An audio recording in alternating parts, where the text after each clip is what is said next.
Well, hello everybody. Welcome back to my channel. We out of the bunker today, and as you can see, we're out in the field. Over here, more particularly, we're in Spartanburg, South Carolina. Out here this week with the Greenville Drive. Over here to play the Hub City Spartanburgers. So I'm sitting outside the baseball field here in Spartanburg. Just got out here a little while ago. Went out to the clubhouse, got my lunch. Had a really good kind of Mediterranean Greek lunch buffet. So players and all do pretty well. You know, again, the higher you go up, the better the meals get. Just like everything else, the hotel, the buses, everything gets a little better. But anyway, what I'm going to talk about today is about how I got into the bus business, what it took to get into it, what it takes for somebody right now if you're interested in getting into this kind of work. You know, there's I'm going to talk about a whole range of different style of trips and kind of work you'll do. So that's what we're going to kind of cover, and we probably may do this in a couple episodes because I'll be over here the rest of the week. So once I get over here with the guys to the baseball field, I'm pretty well done for like 6-7 hours. So you know, I can do what I want pretty much. I usually wait till the game, which is about 6:30, and then I'll go and watch the game. But today I see rain clouds coming in again. You know, we had a heck of a thunderstorm here Tuesday.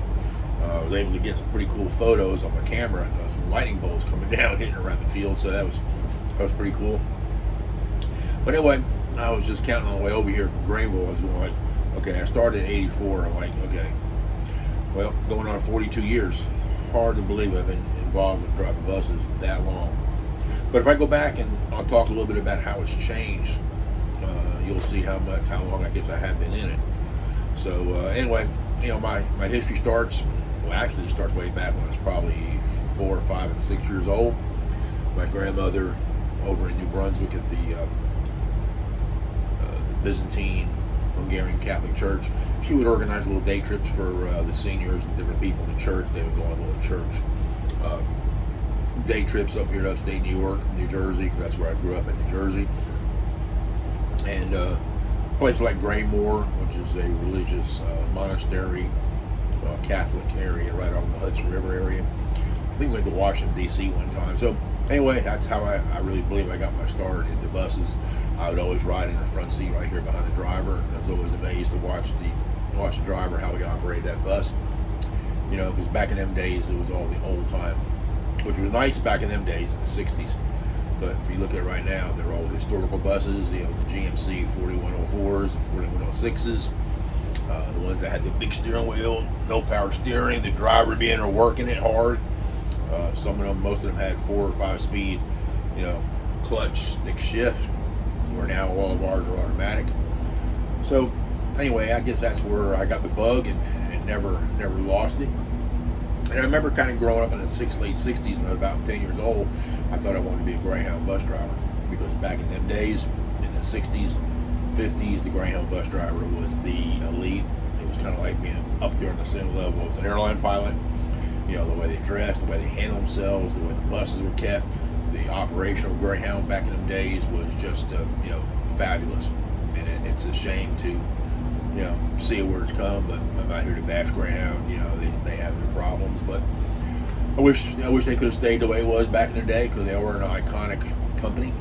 You know, seeing that great dog coming down inside the bus, you know, that was something I still, to this day, I still picture and remember, especially seeing them scenic cruisers, which was like little double-decker, half-style buses. That was back in the 60s. But now they're all in museums or gone, or, you know, converted to RVs and all that. So anyway, that's where I got the bug. And as I got into law enforcement, you know, I wanted to become a state trooper as I got older, to make a career, because I got kind of realizing as bus industry was changing, it was not maybe a job that I wanted to get into for a career. And we'll talk about that in a little bit about, you know, do you want to make a career out of it?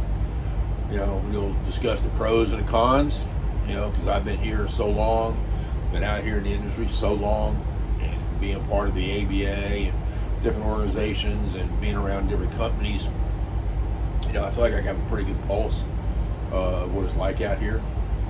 But anyway, you know, my roots go back to the beginning, 1984, where I worked for a company that's no longer here in Greenville. It's called Travelways.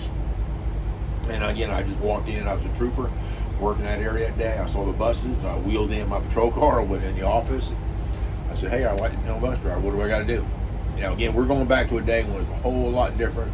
It's a whole lot more laid back. It's a whole lot easier to get into than it is now. So anyway, I don't know if it was part of me being a trooper and all that, but I said, look, I've got no experience. I basically really can't even drive a stick shift. I can do it barely in a car, but I know you guys got buses, but I'm willing to learn. And I think that's what got their attention was, hey, I'm willing to learn. And that's the thing you want to take in all your jobs. I'm willing to learn. I may not know it all. I may not can do it all.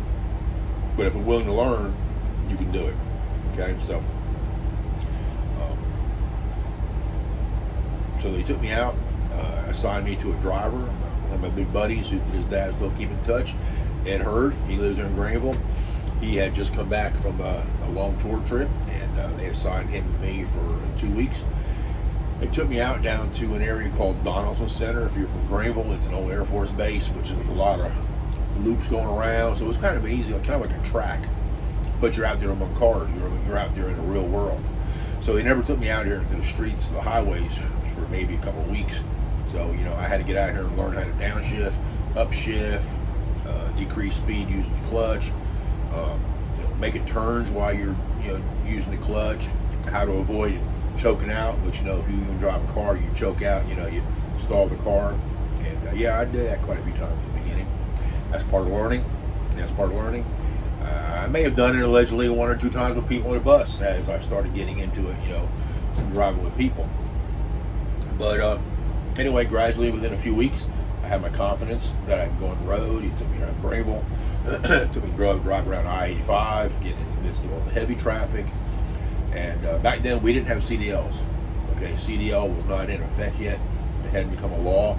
So what we had to do was I had to go take a written test, I had to take a road test, and we had different class A, B, C's and all that. So basically, and as a matter of fact, I did at the time learn how to drive a tractor trailer, which to this day don't drive a tractor trailer. I haven't drove a tractor trailer for 40-some years. I did it to get my license because I wanted to have it. And again, this is my point to a lot of people is get all you can while you can. If you're getting your endorsements now, we'll talk about going to get your endorsements for your CDL. Get all you can, because you never know at what point in time, hey, that one thing may get you a job or it may get you a good assignment. So, I wisely, but never used it, got my endorsement to drive a tractor trailer. And passed the test, luckily. I remember sweating, back in that bad boy into the dock and all that. Could I do it today? I very well doubt it. Very well doubt it. And then once I got into buses and learned how to drive the buses and going on trips, I'm like, I don't want to be out here driving no trucks. This is where I want to be, right here. This is the cream of the crop job here.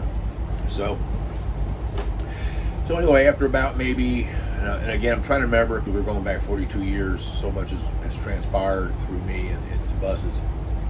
And as a matter of fact, looking in the back here, here's some of my buddies that I take here. Let me introduce them. I started out here getting one of my cats, then I got 2 and 3 and 4. These are all cats that are little stuffed animals. One that I got from one of my teachers that I do my trips with up in Blue Ridge Middle School in South Carolina. She got me a calico. But these are all cats that kind of represent what I have at home. So again, I'm a cat lover. So when I'm out here deadheading, which means I'm driving by myself, nobody in the bus, I don't feel like I'm alone. Crazy it may seem, but I look back, I have my crew. I got a duck here that I got at the Peabody Hotel in Memphis, which if you ever been there, heard about it, that's where the ducks come out from the room. They come down and walk through the lobby, and everybody lines up in the morning to watch them. And then at a certain time in the afternoon, they can go back to a hotel room. Well kept ducks.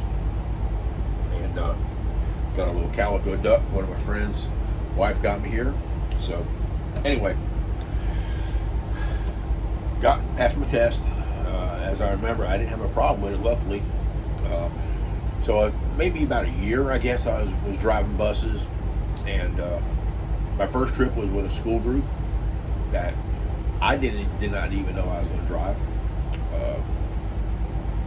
They put me with a driver trainer, put me on an actual real trip, and they said, well, I'm going to go observe. So I never really worried about it. I said, well, okay, that'd be cool. I sit up here in a seat and watch what he does with an actual school group, how to handle a charger on the road.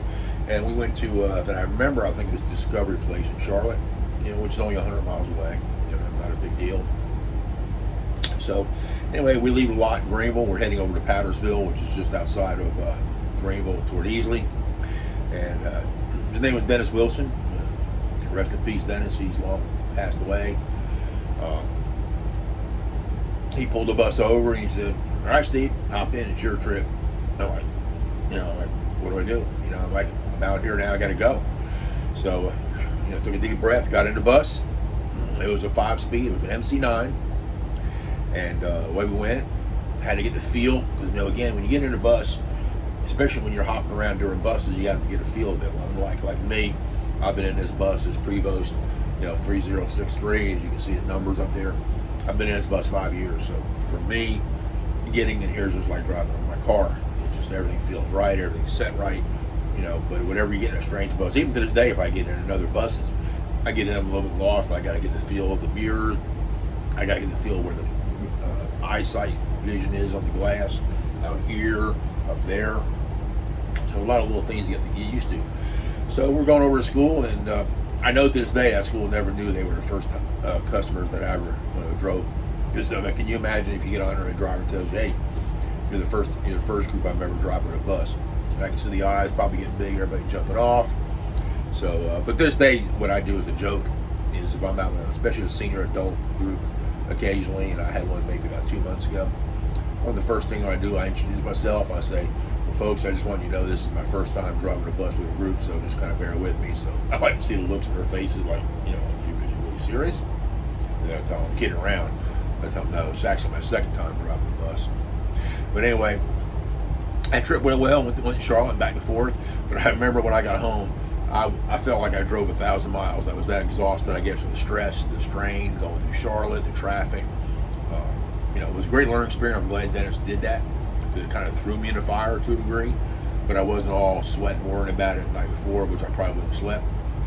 And made it back in one piece, no damage, no problems.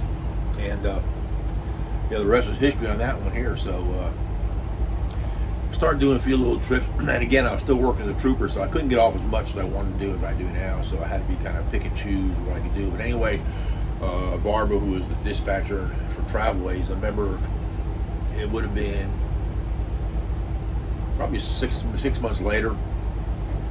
She called me up and said, "Hey, I got a trip. Can you get off for about 6 days?" I said, "Yeah, I probably can." And I said, "It's a trip to Washington, Philadelphia, and New York City." Like, so I don't know, so I've only been around Atlanta and Charlotte and that area, Columbia, day trips, Asheville, Biltmore House. So she said, "Well, I think it's time to put you out there. And the thing is, you'll be with a tour director for the company who was also a Trailways driver. Trailways was still in business back then. So you'll have a driver in case something happens or you panic or freak out. You're gonna have somebody with you." So I'm like, okay, I felt better that way. And so I did it. And one of the best things, I remember they told me, I said, "Well, if you come back and you don't have any damage in the bus, and you're able to handle it and hold yourself together, I think you'll make it as a driver." So, and I did. So here I am, 2026, still here, so obviously I made it. But that was quite an experience, when you go to New York City and Philadelphia, Washington, one of your first big trips. Yep, we made it. So anyway, a lot of times I've gone through, back in my day, I started out driving an '01 Eagle, which was part of the training. I drove that a little bit with Travelways. That was one of the first buses I ever drove. Besides my training bus was a old Greyhound MC7. So if you know about buses, those were the motor carrier industry buses that were back and started out in MC5, and then went 6, went 7, 8, 9, and then 102s and all that. So anyway, the vast majority of my time I drove an MC8, a 4-speed, loved it. To this day, though, when I go to museums or I see, pictures of the MC8s, I look at it and say, "Whew, boy, that is really old time." Old buttons, analog things. It's just almost like an airplane where I'm sure pilots, get into the old planes back in the day and they're flying these 787s. They're probably thinking, "Wow, what a difference." So when I was able to get into an MC9, which was the queen of the road. Now, I still say other than Prevost today, this Prevost. She's the queen of the road, these Prevost motor coaches, but back in the 80s, 90s, the MC9s were absolute, without a doubt. You know, with the big square windows. Those are the buses that Greyhound, actually bought and owned the factory back then, and they manufactured thousands of MC9s that went into service with Greyhound. Other companies bought them, and they just kept going on down the line through history, where old companies would be buying them, and they would buy new buses, and they'd sell it off to somebody else coming into business. So occasionally you'll still see an MC9 floating around coming by, but they were the queen. Driving that 5-speed, I can still feel that, sitting there and kind of bumping that governor, and it tells you your RPM's a little too high, a little too low, and you just slide her in the third gear or fourth gear and just go on down the road. That's just, she was a beauty. But anyway, time moves on. So anyway, somewhere, I have to look it up. I'm sorry I didn't look it up, but somewhere in probably early 90s, federal government came in and said, hey, we're going to start having CDLs. So I remember I took the test and had a study. They had a booklet. They still have booklets come out online and on hand, where we all had to take a written test. We all had to be CDL licensed then. And what it is, you go get your CDL test, you take the written test, you have to get a proficiency test, road test, and then you have to get endorsements. So if you're going to drive a bus or a truck that has air brakes, you got to get air brakes. If you're going to drive a bus, you got to get a passenger endorsement. If you're going to drive hazmat tankers and all that, you got to get hazmat endorsement. I believe it might be a school bus, different, because a lot of school buses don't have air brakes. So, and we're going to talk a little bit about how people get into the business now of driving buses, because it's a lot different than what it was back in my day, where you kind of walk up and say, hey, I want to learn how to drive a bus, and hey, well, come on, we'll put you on the road. It doesn't work that way anymore. So I took the test, passed it, but I remember I had to study. It wasn't really easy. You had to, they weren't going to cut you no slack. I think that I remember I was either the second or third group ever in the state that took the written test, because they gave you a certain amount of time that you had to have, get your qualification to have a CDL. It was like maybe 6 months. So I had just opted and said, hey, I'm gonna go get it and get it over with and be done with it, so we can go on down the road, get it all behind us. So yep, I went and studied, passed it the first time around, took the road test, didn't have a problem with that. I had to get a bus. That was one of the things when you have taking a road test, you have to bring a bus with you, because they don't supply obviously buses or trucks with you. So luckily Travelways, again, was really, really, great. They supplied me the bus. I remember Ed Hurd, rode down with me, because I had a provisional. Back then they gave you a provisional, so you could drive as long as you had certain criteria. I think maybe another driver, if I can remember, with you at certain times. But anyway, that took you down to do the road test, and then you pass, and boom, there you got your regular license. So once we took the road test with CDL, commercial driver license, I took the air brakes and all that. You had to have passenger endorsements. Different with that, and went back and took my truck. That's the only time I took my tractor trailer and got my license, which I still have it today. But again, since the time I drove, and I think I drove maybe 2 trips with somebody from Seneca over to Charlotte and back, driving a tractor trailer. I'm like, this is not for me, I don't believe. So never went back. Haven't drove one in 42 years, but I got my license. So hey, if I ever had to do it, which I don't foresee now I'll ever have to do it, because like I said, I'm at the age of where I'm going to retire and not do nothing. So the bus career, carried me through all my life, along with being a state trooper. So anyway, did a lot of trips, different various things, and what we're going to talk about, I think, in another category, another episode here, we'll just kind of break it up so we don't go rambling on and on and on. We'll talk about the different kind of groups that you can be involved with. So if you come on and become a driver, how do you go and apply to be a driver? How do you, what schools you have to go to? I'll tell you some things that I know drivers do to kind of get around to get that experience. Because I do know, like with companies like Champion Coach, they're not going to hire anybody just off the street like I did back 42 years ago. That especially in a company like this, who's driving high-end customers, Major League Baseball teams, NFL teams, the Boston Red Sox minor league teams, the University of Georgia football, University of South Carolina football, all of them. They're not just going to hire anybody off the street. So you got to have some experience, and I'll talk about some ways how you can do that. Back years ago, there was a lot more smaller companies. I'm not putting anybody down, but there's a lot of little smaller, that were not as big or well-to-do, and they were just kind of around doing small things, small charters, little school groups and all that, where people get on and learn how to drive a bus through them, and then you can progress your way up onto the big guys, like so you want to get on with people like Champion Coach or like Academy or all your big name companies. That's what it's going to take. You're just not going to probably walk in, unless you have to walk in and you got a little bit of experience, and they're desperate and they're shorthanded and they got trips going out and they got drivers not working or whatever. I've seen that happen with some companies. Somebody walks in, they got some experience, and like, hey, can you start tomorrow? Just the right time, the right place. But that's not hardly, especially here with these bigger companies like Champion or all that. There, it's not going to happen. So anyway, please like and subscribe to this channel. Hit the like button. We got to get some more. Got to get up there. I want to try and maybe do some more of these kind of little talks and videos while I'm on the road. How to, what do, my experience to throw out here to maybe some of your younger people who are looking at it. I know there's a lot of different videos out here about buses. Guys with Greyhound, guys on the entertainment, and we're going to talk about the different branches of the motor coach industry. You got your companies that do just charters and school groups and all that.